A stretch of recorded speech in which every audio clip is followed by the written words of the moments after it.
Next, from Rotary Korea, presentations on environmental protection. The first speaker is the former Environmental Minister of the Republic of Korea, Dr. Myung-ja Kim, on the topic of whether climate change is an existential threat. She was the former Environment Minister of Korea.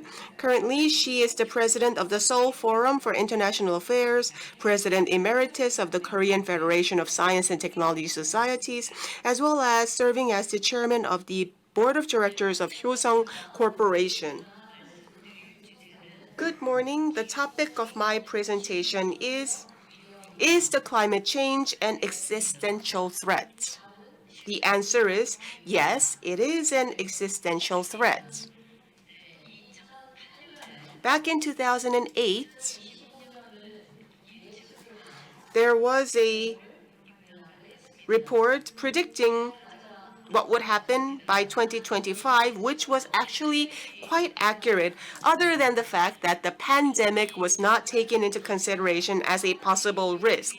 You see the various drivers working together, leading to uncertainty. And I think I can safely say pandemic belongs among those drivers of risk. Then, what is an existential risk? An event that could cause human extinction. What is the biggest risk humanity faces? They are twofold. On the one hand, they are anthropogenic risks, or risks created by humans. And there are risks that are created by nature, or non-anthropogenic risks. Among anthropogenic risks is global warming, and natural risks include pandemics. Regarding climate change, there's what you might call an interesting series of cartoons. They all carry important implications. The fourth picture shows what we must do to resolve the climate crisis. It's quite a detailed picture. The World Economic Forum, at the beginning of each year, issues a global risk report. In 2021, the report shows, in terms of shock and the probability of occurrence, there are certain risks, and among them are failure to adequately respond to the climate crisis. What are the risk factors that aggravate the global risk? There was a survey on this point, and the survey showed 9 factors, and the cause of those 9 aggravating factors were outlined in the survey. The IPCC, or the Intergovernmental Panel on Climate Change, compiles scientific data and literature to summarize important conclusions. Climate is increasing. In 1850, prior to the Industrial Revolution, temperatures were at a certain level, and after the Industrial Revolution, how was the global temperature affected? It is increasing. It's getting higher. Then there's an accompanying chart, which is CO2 levels in the atmosphere, which is shown in blue. Starting from 1900 to this day, how much CO2 has been emitted? Tremendously, according to this chart. But there's an important fact here. There are industrial economies that increase the qualities of their citizens' lives. They're mostly located in the northern hemisphere. Their CO2 emission levels are well above and beyond those of the southern hemisphere. If you look at this map, it shows that the areas of the world that suffer from the consequences are in the southern hemisphere, which has yet to achieve the level of economic development to increase the quality of lives for its residents. There's a study on accumulated emission levels by state. In 2005, China's emission levels surpassed that of the US because China is often called the world's factory. In 2009 alone, CO2 emissions in terms of ranks start with China, the US, Russia, Germany. For every person or per capita emission, China's figures are less than half of the US. Per capita CO2 emission levels, the higher they get, the higher the quality of living. And the per capita CO2 emission was studied. If you have a large manufacturing sector, you have a lot of CO2 emission. Also, if you're an export-oriented economy, that state that's the exporter is emitting the CO2, but the goods produced by emitting the CO2 were used in other countries. So the CO2 emission per capita is shown in red, and the darker the red, the higher the per capita CO2 emissions. Another important fact is in states with low CO2 emission levels per capita with similar standard of living. In the case of France, the ratio of nuclear energy is high, and this leads to lower per capita CO2 emission. Also, countries who have high levels of renewable energy usage have low levels of per capita CO2 emission. Another important fact, African countries, in comparison to the high emitters, they emit less than 1/100th of the high emitters. In other words, there is little, if any, economic development in this area. So, depending on what type of energy was used in economic development, this leads to differences in CO2 emissions. Which economic sector is accountable for how much CO2 emission? Hydrogen, power generation. For each sector, technologies must be used to reduce CO2 emission levels, and most importantly, the question is the less energy you use to increase production, the more energy efficiency you have. And currently, the level of energy efficiency among countries is highly divergent. And to create the same level of energy, how much CO2 did you emit? That's also a wide-ranging answer.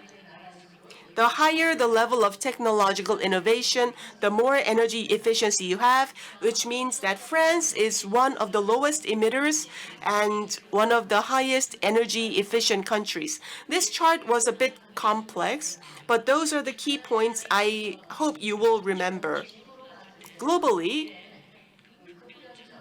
there are 9 tipping points which also interact. So currently, we're at a highly risky situation, and this impacts a large part of the global population. Having said that, is there a way to resolve climate change? Yes, but it will not be easy. Increasing energy efficiency is most important. We must step away from fossil fuel. We must increase the use of renewable energy. Nuclear energy can contribute to this to a certain extent.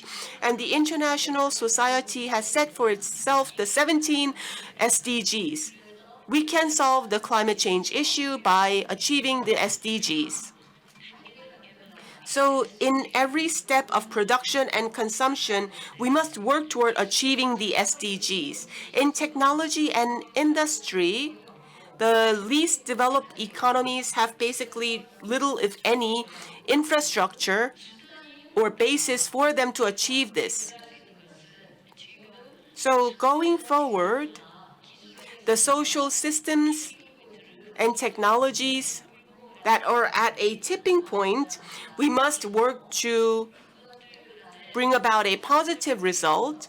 And because these risk factors are mutually intertwined and interact, we must work against this. Thank you very much for your time and attention. 김명자 전 장관의 발표. Thank you, former Minister Kim Myung-ja, for your presentation. We are live streaming this event on YouTube, and many Rotarians are joining us online. Please search for the event on YouTube. The keyword would be 2021 Rotary International President Conference. The next presentation will be given by Professor Choi Jae-chun, Professor Emeritus of Ewha Women's University, and he will be talking about the eco-vaccine and the imbalance of biodiversity imbalance and eco-vaccine. And he was the first director of the National Institute of Ecology, and he got his doctorate in biology from Harvard. And he is also famously called the ant doctor or ant professor. Hello. Coronavirus pandemic, which is commonly called COVID-19, is the pandemic that has become an unprecedented catastrophe sweeping across the globe.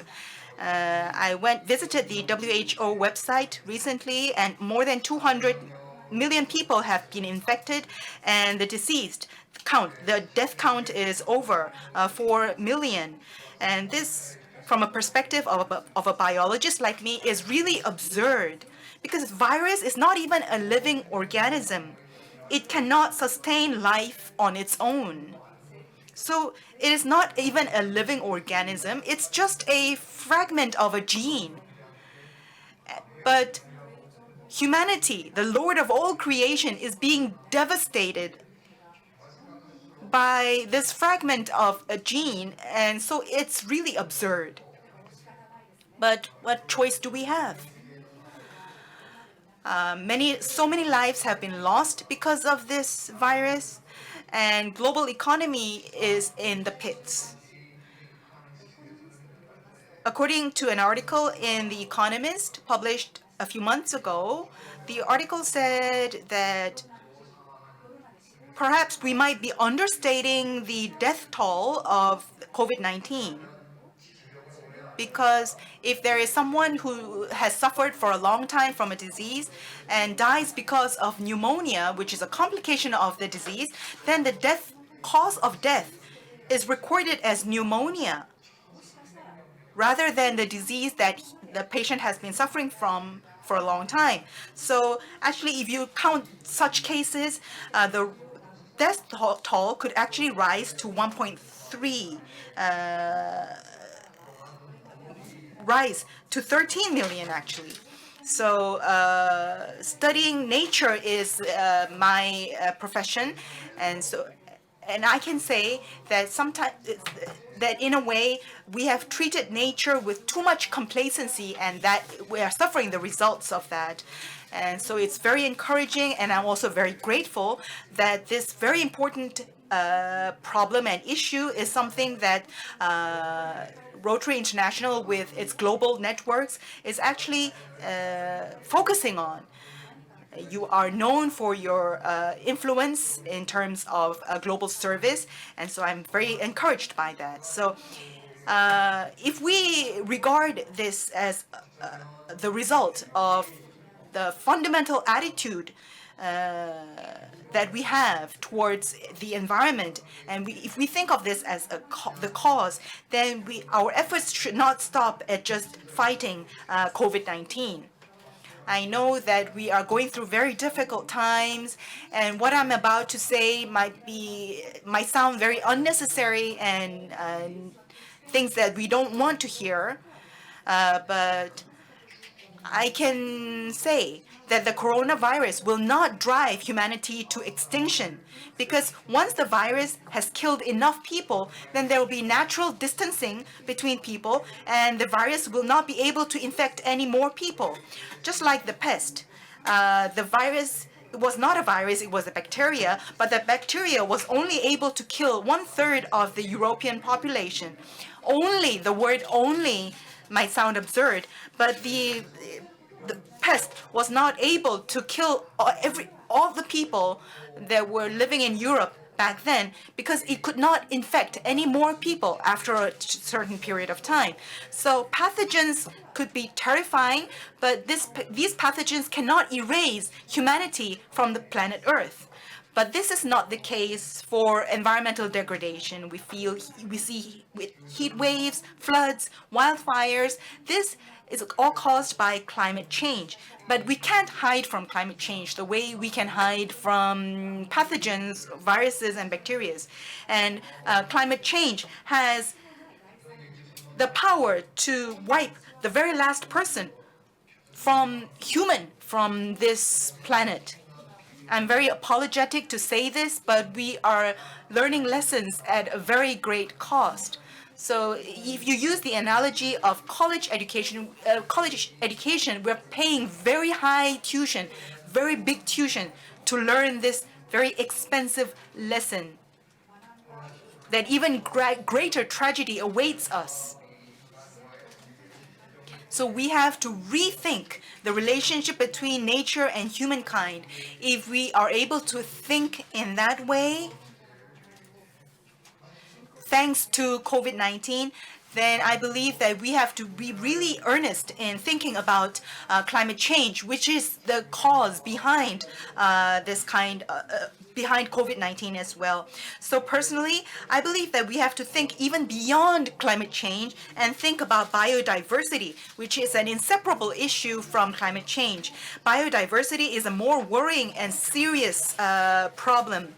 Let me do a biologist typical calculation. Biologists calculated this about Homo sapiens. Homo sapiens have been living on this planet for about 250,000 years. For the first 240,000 years, we were barely surviving on the plains of Africa. And we were running away from wild beasts, and we were barely surviving. But for the last 10,000 years, when we entered agricultural societies, we have been growing exponentially, explosively, and we have covered the entire planet. If we do the calculation, we go back to 10,000 years ago, and we add up the total weight of humans and the farm animals that we bred, the livestock, then humans and our livestock took up about only 1% of the species, living species on planet Earth. But after 10,000 years, if we do the calculations again, 7.8 billion people multiplied by 60 kilograms, and the weight of the cattle and poultry, the livestock, cows, pigs, chicken, and duck that we are breeding, we take up 99%. And we have reduced the rest of the living species to 1%. And this imbalance in diversity will lead to catastrophe. Pathogens that are living and parasitically on wild animals as hosts, if they find it difficult to survive, almost always they will migrate to humans or the livestock that humans breed. And this will lead to catastrophes.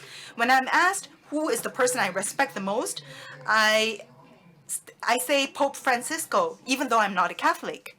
And in 2019, Pope Francisco talked about ecological sin. And he said that he will include ecological sin in the original sin of humanity. I'm not a religious person, but if I translate the Pope's words in my own way, I think the Pope was saying that everything on this planet was created by God. So everything is God's creation, and just one of these creation, because we are the strongest, and you know who I'm talking about, Homo sapiens. Homo sapiens are trying to play boss or play God, and is plundering and killing the rest of God's creation. When God created all creation to be equal, will that make God happy? What would be original sin if not this? That would be the way I would translate the Pope's words. So in the past 1 year, looking at the havoc that COVID-19 has wreaked on the world, I want to talk about ecological turn, and that is the central theme of the recent book I wrote. And scholars talk about the great transition that civilization is going through. It is a great transition of civilization, but they're not specific enough about what kind of turn this is. This is not the information transition. It is not a transition of technology. It is not a transition of robots. It is a transition that it will be a matter of life and death for humanity.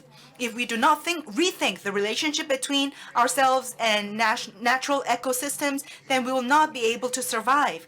And we will be accelerating our own extinction. So we have to look at this ecological turn. We call ourselves Homo sapiens, which means that we know how to think. But I disagree. I don't think we're smart. To be really genuinely smart, then we have to be humble enough to take into account and coexist with the rest of living species. We have to become not only Homo sapiens, but Homo symbios. Ecological turn is the only way for humanity to survive. Thank you very much. Once again, thank you, Dr. Jae-chun Choi. I'm looking at the real-time response on YouTube. Many Rotarians are saying that they're sending kudos to President Mehta and the Rotarians who are attending this conference in person. The next presentation will be given by Director Byung-sung Chun of Korea Environmental Corporation on the topic of environmental disaster. He is the former presidential advisor for environment in the Republic of Korea and also the former head of the Korea Meteorological Administration. Good morning. The topic of my presentation today is environmental disaster, water contamination. Can we resolve these issues? What kind of a world do you wish to live in? We hope for a peaceful, prosperous, and safe society full of love. That is a long-standing ideal of humanity, but the world is quite different from our dreams. Peace, prosperity seem to be faraway goals. We are working hard to achieve those goals. One of the goals we should continuously work toward is protecting the environment. The environmental issues threaten global ecosystem and humanity, and it is an issue that must be resolved if humanity is to have a future. As you're well aware, climate change is said to be the 21st century's game changer. What we do to combat climate change will determine the future of humanity and the world. The same goes for the water issue. Water shortage and water pollution as well as maritime pollution are serious issues. 97.5% of water on the Earth's surface is seawater. Fresh water is only about 2.5% or 1.5%, and with the exception of icebergs in Antarctica, the accessible or usable water for humanity is only 0.3% of the global water supply. And this water is being threatened. Climate change leads to drought, flooding, typhoons, rising sea levels, deviation in precipitation. Precipitation levels are highly divergent among different regions, and due to more industrial water usage, we are experiencing water shortage. Water demand is increasing. People want to use more and more water. The problem is water shortage is intensifying the world over. As you're well aware, the UN's 2030 SDGs address water shortage. According to the UN, 2.3 billion people don't have enough water, and 330 million people are facing serious water scarcity. With population increase, urbanization, and industrialization, we have more wastewater.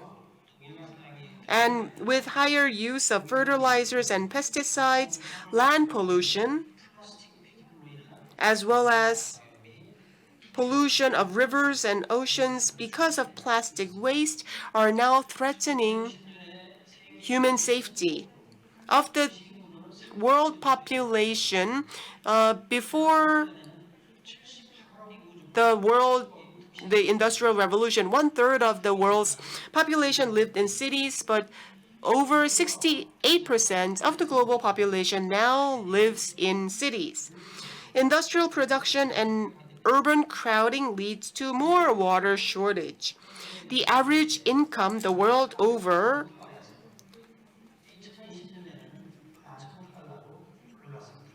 went from $445 in 1960 to $11,000 in 2020. Of course, it's good news that people are more prosperous, but with population increase, urbanization, and industrialization going full force, water shortage only intensifies. That is the fundamental problem. Now let's take a closer look at the state of water pollution. Urban wastewater, industrial wastewater, animal waste are three leading sources of water pollution. In Korea, we have made many efforts to combat water pollution, monitoring water quality, building animal manure processing plants. Astronomical amounts have been expended to solve the problem, but still we don't have satisfactory water quality. To this day, in summer, when water temperatures increase, there's serious eutrophication. Management of non-point pollution sources is also difficult. To increase agricultural production, we use fertilizers and pesticides. Such use of fertilizer and pesticides leads to higher levels of nitrogen and phosphorus in water, which leads to eutrophication, algae, and also another important risk factor is oil spills. If there's an oil spill by oil carriers, that compromises the marine ecosystem. In 2007, oil tankers clashed off the western coast of the Korean peninsula, leading to massive oil spills and threatening to bring about annihilation of the maritime ecosystem. Rachel Carson is known for her book, The Silent Spring, back in 1973, which highlights and warns of the dire impact of human activity on the natural environment. With the publication of The Silent Spring, the U.S. introduced a change to its environmental policy. President Kennedy formed an advisory commission on the environment, and in 1969, a national environmental policy was enacted. Also, Earth Day was established, but still, use of pesticides and fertilizers only continues to increase. The fertilizers used to increase agricultural production did contribute to increasing the food supply, but at the same time is causing water pollution. In 2020, about 200 million tons of fertilizer was used worldwide. And again, this leads to increase of nitrogen and phosphorus in the water, which in turn leads to eutrophication, which is a measure of water pollution. Another important source of pollution of water is the use of plastics. The use of plastics has drastically increased since the 1950s. It's now at a size of 750 billion tons. And most plastics are of a chemical structure that cannot easily be dissolved by microorganisms, and the amount of reusable plastic is very small. So this leads to the piling up of plastic waste in seawater, in the river. The University of Georgia in the US published a paper that studied the tremendous amount of plastic waste released into the water. The same goes for Korea. In 2020, 3.2 million tons of plastic waste was generated. Humanity fishes and then fills the void it has left with plastics. It's quite ironic. 70% of maritime waste is plastic. And every year, the amount of plastic waste is only increasing. And such plastic dissolves, leading to microplastic. It does not dissolve completely, and microplastics in the world's oceans negatively affects the maritime food chain, which in turn brings dire results on humanity.